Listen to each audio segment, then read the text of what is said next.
I'll ask you a question, Stuart. I Yes. heard Rudy today on a lecture talk about not expressing oneself, that it could cost a lot, but to take it in and do the work internally and not express yourself because of what it could potentially cost. Um, so, can you talk about discernment between expressing oneself and internalizing and doing the work inside without that outward expression?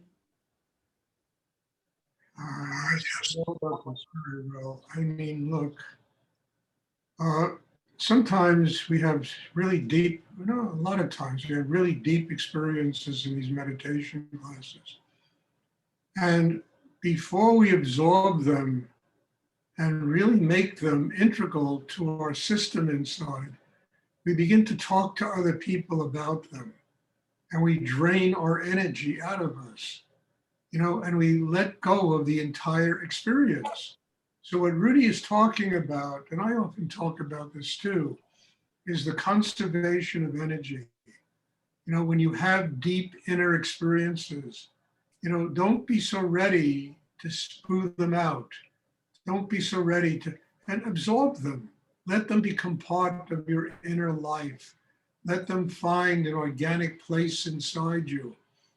Let them, and then eventually, if you do that, you're not going to have any need to even talk about them to anybody, because your actions, the way you live, will become an expression of that experience.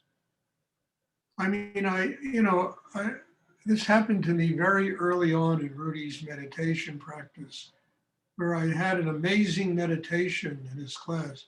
And when I went home, I practically floated across, I was like 3 feet above New York City when I was walking back to my apartment. And I remember meeting a friend of mine in the hallway, a good friend of mine, and we started talking. And I immediately started telling him about this experience. And by the time I got finished telling him about it, all of the energy of that experience was inside this person. And I had completely drained myself of the experience. And to me, it was an amazing lesson. And I just said to myself, Stuart, never do this again. I mean, this friend of mine lit up like a light bulb, and I felt completely drained of the experience. And I said, Stuart, don't do this. Absorb it. Let it find a home inside you. Let it build you inside. And then then let your actions, the way you live, determine whether or not you're sharing that experience with people instead of just dumping the whole experience on somebody and draining yourself. Basically, you drain away your life doing that. And people so often do that. They're so ready to talk about the things that happen to them instead of taking it inside, letting it germinate, let it find its home, let it strengthen you inside. And then, as I said earlier, your actions, the way you live will determine, how that experience will affect your external life. So, what Rudy talked about is very, very wise. And I remember I learned so much in what I did with that friend of mine that I never ever talked to him again about my spiritual experiences. I would talk about baseball, I would talk about basketball, I would talk about literature. He used to like literature a lot. But I never went into the energy I was getting from Rudy's classes, simply because, he wasn't really ready for it. And then I was giving away the essence of my spiritual development to somebody who really didn't care about anything that had to do with the spiritual life. So, it's a very important way to function in the world because we're often so ready to just give away everything that happens to us. It comes right off the end of our tongues and and the whole energy gets deleted inside us. So, I mean, I always suggest that after meditation, after a deep inner work, to just, conserve it, you know, take an hour and a half, and just relax and let the class absorb inside. Let yourself open to the new experience of whatever takes place for you in the class. And don't be so ready to talk about it to people. In most cases, are not even ready to hear about it. They're not even interested.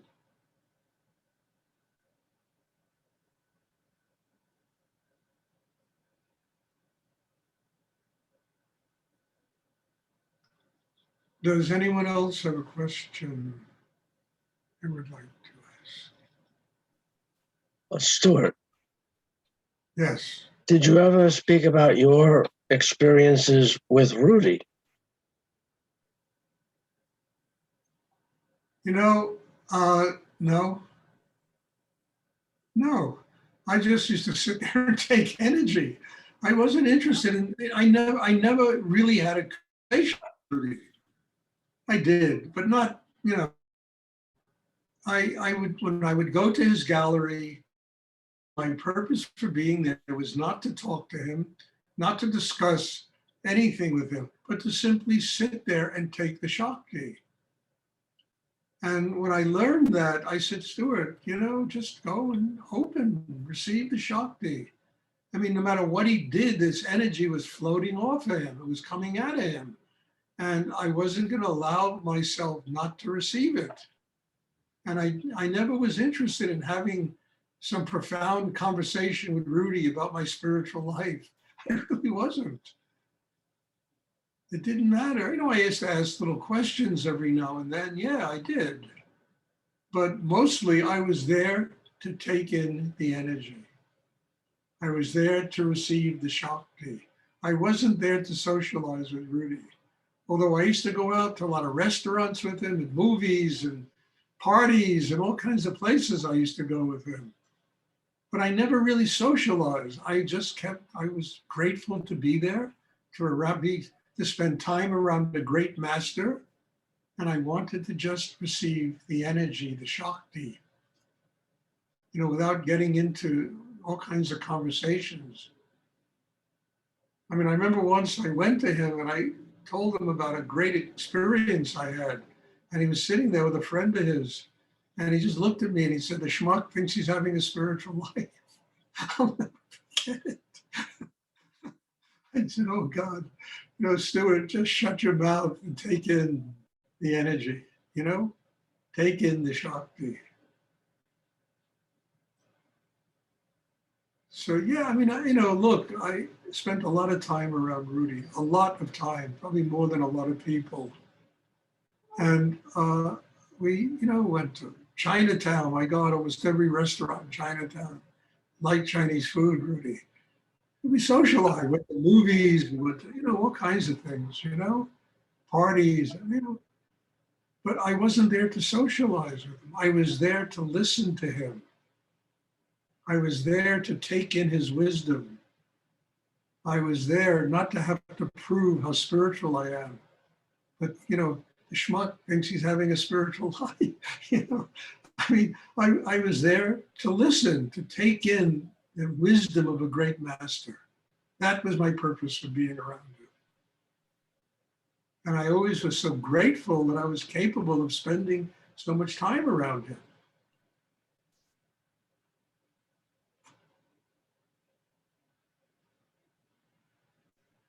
I mean, I told this story a lot. I'll never forget when I was living in his house, and the first 3 months I was living on the second floor of his house, and it was like 2,000 square foot space full of incredible museum quality art.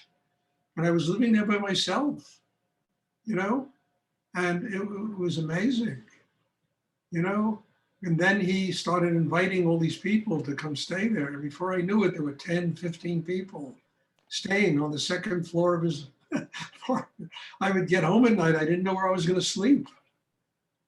And it was and I once complained to him. I said, Rudy, I don't know where you're sleeping. And he looked at me and I'll never forget this. It was one of the great teachings of my life. He looked at a weed growing in a crack in a New York City sidewalk. And he said, that weed has more courage than you do. Why are you there? You're there to get what I have to teach you. You're there to learn. You're there to build a system that can enable you to have a spiritual life. And whatever you have to put up with, you'll have to put up with in order to get there.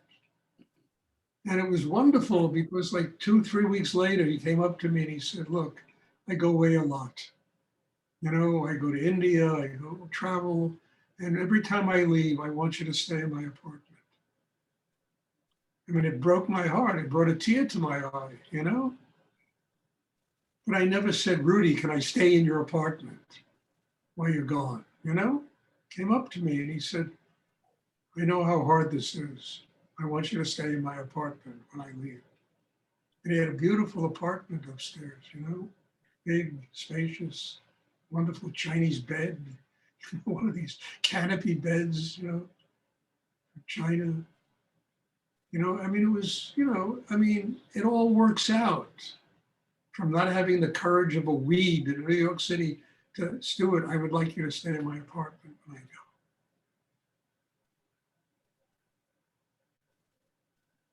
So I wasn't there to socialize with Rudy. I was there to listen to him, to learn from him, to grow because of what he had to teach me. And yes, I asked questions occasionally, but I was very careful about the questions I asked because the schmuck thinks he's having a spiritual life. In one of my books, I said I was in the University of Schmuckdom. I finally graduated from the University of Schmuckdom,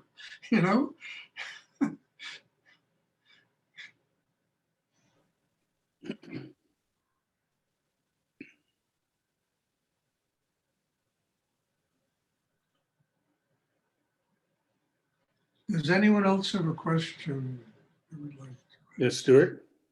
Yes, Matt? May I ask you about a particular passage in one of Rudy's books? Excuse me? I didn't May I get. ask you about a passage in one of Rudy's books? Yes, I'll try to answer. It has to do with levels. And this is a portion of the paragraph. Because of my own nature, I'm trying very hard to change the level of my being, the level of my spiritual work, and the level of my life. And I mean exactly that. Not one level, but many levels simultaneously. The nature of creation is that we have multiple levels or multiple dimensions of capacity. Well, I talk about it all the time, Matt, in transforming ourselves inside. Transforming ourselves from, a lower level of consciousness and the way we interact with other people to a more human level of love and compassion. Those are the levels he was talking about on a human level. And then there are spiritual levels, where you transform the human to the divine. And then that opens whole new levels of work that are, that emanate from the cosmos, from the marriage of the human soul to the soul of spirit and the soul of God in the universe. I mean, all of this are different levels of being, and in order to move from level to level, we have to please try and sit up and try to sit up and do the meditation because, all of that is moving from, one level to another, transforming ourselves. And initially on the most basic human levels, we have to learn how to be happy people. We have to learn how to have, compassion and love and not just periodically when we read a sad article about starving people. And I mean, I saw a newscast today about the people in Sudan, living, it could break your heart. What happens to these people is so poor and they get the brunt of global warming down there, and they have 100 roads in the whole country. They're getting the brunt of global. Anyway, it could break your heart, see, but it should be compassion in our everyday life with everyone that we interact with. Learning how to listen to life, learning how to allow, I always talk about it, life to become our teacher. These are all different levels of consciousness that evolve inside a human being. And they evolve because we develop a chakra system that enables us to do these things. And then the human transforms itself into the divine. So all of this are different levels of being. And basically that's what Rudy is talking about. You know, and we owe this to ourselves. I mean, look, everyone in this class should be here for one purpose, to have a spiritual life. I mean, otherwise, why do this? You come here to stare at me in a monitor? You know, it doesn't make any sense unless there's a need inside to have a spiritual life. And that need will help develop the chakra system, which will enable us to move from level to level of consciousness as human beings, and then as human beings transforming our humanity, you know, and developing a spiritual life. And he's talking about that. And you know, it took me a long time to learn this. I mean, I was a pretty crazy kid when I was younger. Very unhappy, very angry, very, you know, rebel against everything in life, you know. And it took years for me to learn how to transform that into compassion, love, into higher levels of my own humanity. But working on myself every single day, over years, those transformations took place. This is very important. Otherwise, we get stuck. You know, we have anger inside that we never free ourselves of. You know, and you can't live that way. It has to change. And change is essential. I mean, Rudy always compared, you know, he said, you know, on Madison Avenue, they always talk about the new, you know, cleanser, the new shampoo, the new, you understand? Well, then there's the new us, that part of us that evolves out of who we were to the next level of what we become as human beings. Ultimately, to become one with God.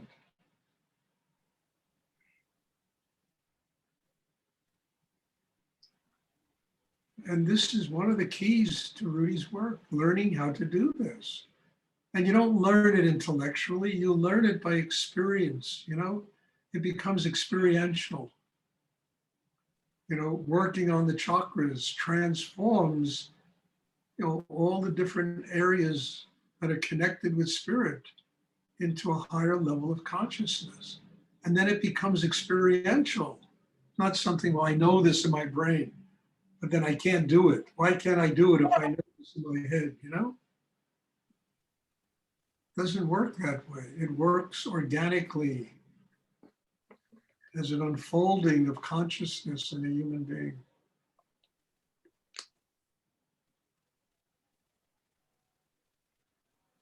Thank you.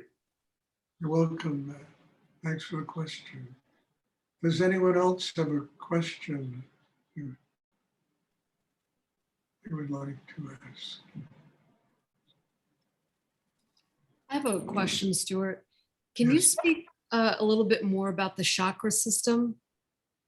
Is there more to know in this way about the chakra system and energizing it to bring us to the next level? Well, listen, try to sit up and do the meditation, Jenny, because otherwise, okay, that's a big answer. Look, chakras are located, in, as you all know, in different parts of the body. Each chakra is a link to higher creative energy in the universe. Each chakra is connected to the spine. The spine is the only place in a human being where energy rises. You know, each chakra has a function.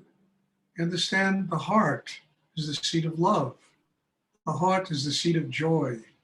The heart is the seat of happiness. Those are the highest levels of, you know, God's language on the earth. everybody is struggling to find some happiness in it. The heart chakra is the seat. The problem is that people don't have enough inner strength to open the heart chakra. Understand? The chakra below the navel, is really the key to opening the rest of the chakras. Because, the Japanese call it the hara, the Chinese, the tatien. They talk about chi. Chi is the power in a human being. Chi is the rootedness, it's the grounding, and it's the foundation that makes it possible to open the rest of the chakra system. Because we initially build that chi inside ourselves, when the heart chakra opens, it has foundation to rest upon, and it can stay open. Understand? The mind, the third eye, the seat of knowledge, the seat of wisdom. So, but that knowledge and wisdom gets congested in thinking and analyzing and rational living and all that stuff.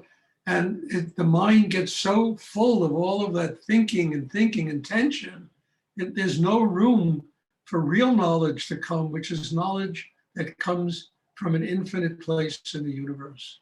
So the mind has to be quiet. We have to learn how to master the tension that's in the mind. You master it by learning how to bring the focus of your attention to the chakra below the navel.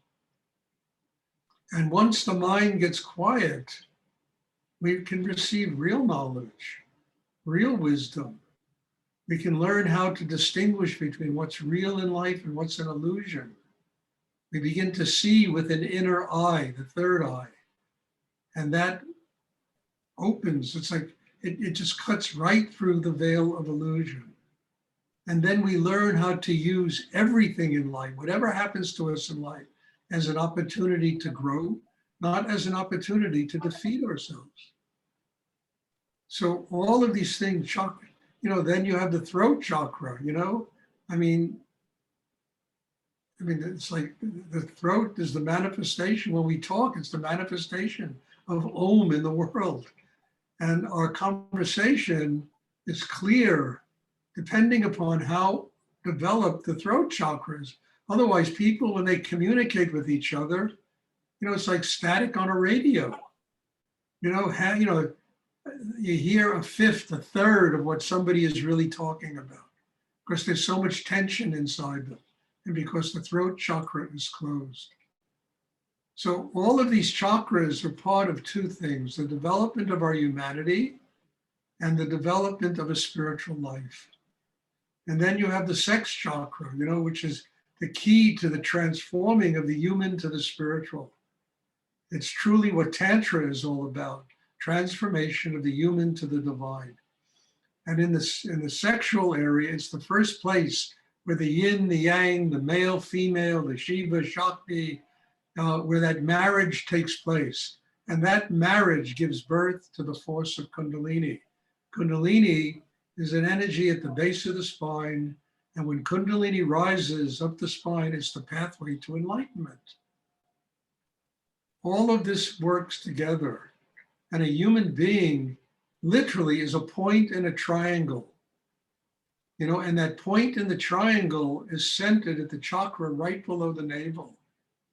And that point, it allows us to be in the world and to be connected to spirit at exactly the same time. So the chakra system is the key to all of this. And without a highly developed chakra system, I don't care how much you know about cosmology and cosmogony and, the cosmos and chakras, it's all nonsense unless it becomes living experience. And unless the practice of inner work develops the kind of system that allows you to have a direct link to higher energy in the universe. Thank you. Thank you. You're welcome. I hope that's clear, Yes. because this is so important. This is the essence of Rudy's teaching, the development of a chakra system. Because without that development, I don't know how anybody, I always talk about 3 elements to this work, and that should really clarify it even more. The first one is our connection with spirit. Spirit is a very powerful energy. And if we don't have the inner strength to open and receive it, it'll burn us alive inside. It's so powerful. As I always say, it's like in the Bhagavad Gita when Krishna reveals himself, if the light of 1,000 suns suddenly appeared in the sky. This is really powerful energy.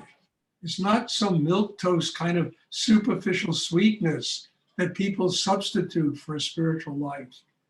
This is fire, it's light, it's vision, it's cosmic energy.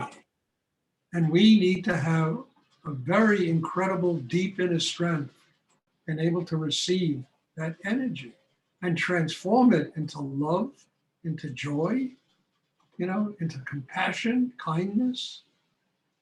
The second element is life itself. We all know the power of life. It's like a giant vacuum cleaner that sucks everybody dry, the external world. We need to have great inner power to be able to deal with our karma. And the third element is the Kundalini force, which is also a very powerful energy. And if we don't have that centeredness inside, the Kundalini force can also burn us up. So we need to build a system inside that is strong enough to be connected to spirit, to work out our karma, and to activate Kundalini so that we can really find a pathway to enlightenment. And if the chakra system isn't highly developed in a human being, forget about it, I don't care if you know all the words from the Bhagavad Gita and this and that and all the Sanskrit and the namaste and the holier than thou, it's all bullshit unless that system is developed inside a human being.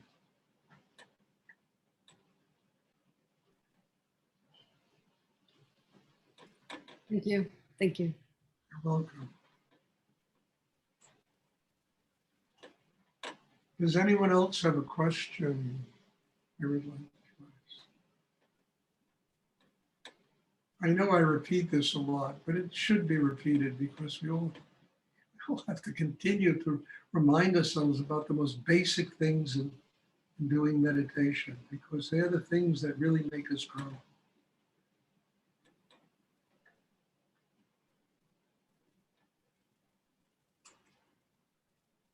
Does anyone else have a question they would like to ask?